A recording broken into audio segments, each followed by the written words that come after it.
Hi guys, it's Talia Stafford with Phenixx Marketing and Media, and I just decided to put out a new video, and this one is all about questions, comments, and concerns.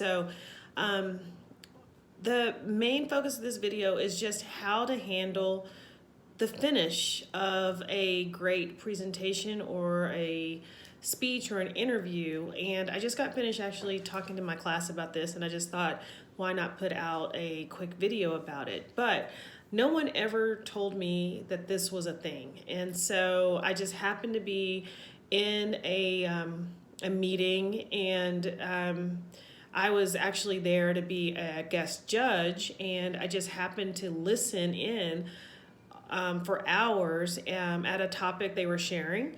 And it was actually a sales organization, and the concept was really new to me. And it was all about objection handling. And in the field that I'm in, which is marketing and branding, we had never talked about how to handle questions or objections. And I just thought this really could have changed my entire career if someone would have just told me that there was a way to handle questions and objections. And so this video is for everybody who may not have a sales background, who may not be familiar with that there is a technique for handling questions, comments, and concerns.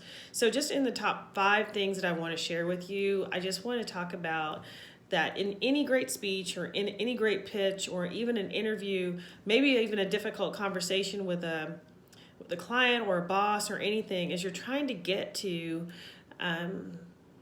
the other side, trying to get someone to maybe change their mind or trying to get something that you want from the conversation. So the method that I love to use is the LAIR method, which is LAER. And that is all about listening.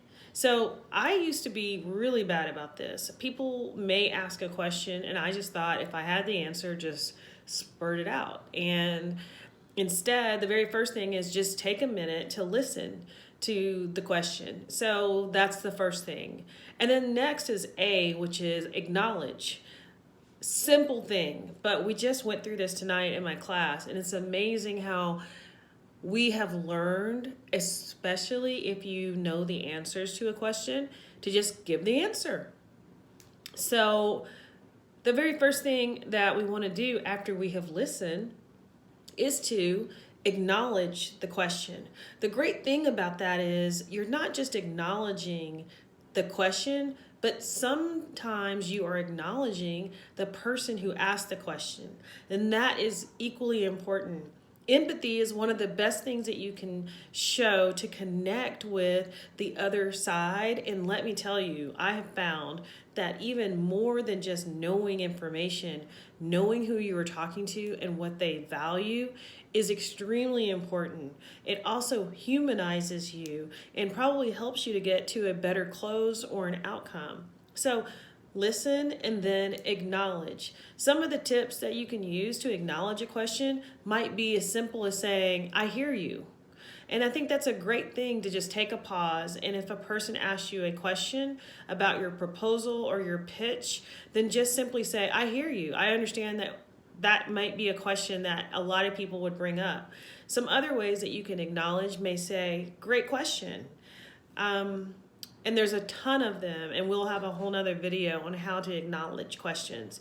And then the third step of the model that I like to use is to explain the question, or I also like to call it clarifying the question. So we've already said that we want to listen and then acknowledge. And before you answer, there's one additional step, which is explain or clarify. So many times we already have an answer prepared and we believe we know what the person intends or what the question means. But sometimes it can help to just clarify the question that they have.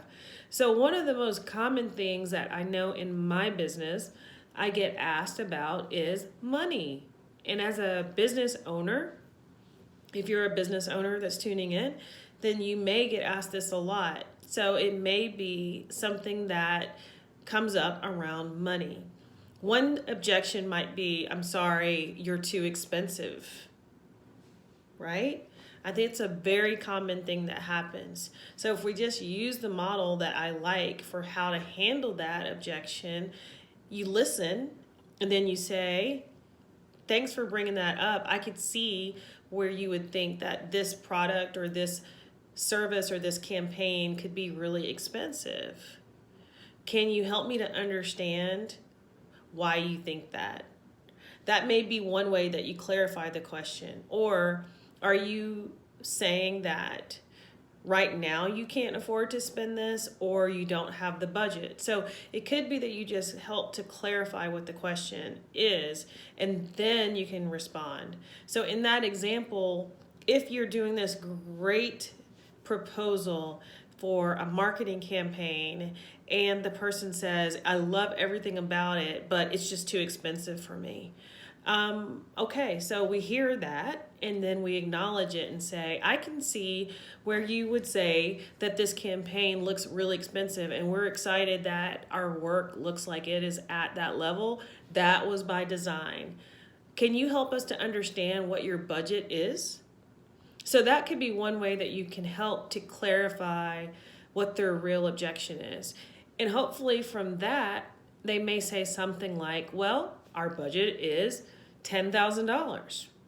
That may be the perfect answer once you have clarified it. And if that is close to what you had in mind, it could even be more, because the very first thing they said was just you were too expensive and you haven't even talked about price yet. So clarifying the question is so important, because now you can go into R, which is the response. So the response is the final thing that you do. A wonderful thing is that most people already have a really good command of their information and their knowledge. So the responding is usually the easiest part. And so when I am teaching and coaching people on how to be effective in their communication, just being able to respond should be a given when you start to work with me. What I want to work on is how are you effective before you've responded.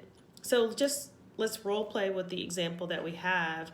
We've just put together an amazing campaign and we've presented it and the first and the first question is, this looks great, but I think it's going to be too expensive. Well, thank you for acknowledging that the campaign is great. We are very proud of it. And so help us to understand what would make you feel that this is too expensive for you right now. And they will then say, well, because we only have $10,000 in our budget. So now you can move on to respond, which is, well, that's fantastic. With $10,000, we could get started with the campaign for 1 month. And would you be able to continue to find a budget for month 2 and 3? And from there, they may have additional objections, but you've kept the conversation going until you can get to hopefully one more objection you can work through, and ultimately maybe an agreement that you can feel comfortable with. But the key part of this video today is to introduce the idea that questions, comments, and concerns are a real thing, and that there are techniques to handle objections that you may have to your speech or to your pitch or to even your interview. And so the technique that I like to use, again, is the layer model, which is listen, acknowledge, explain, and respond.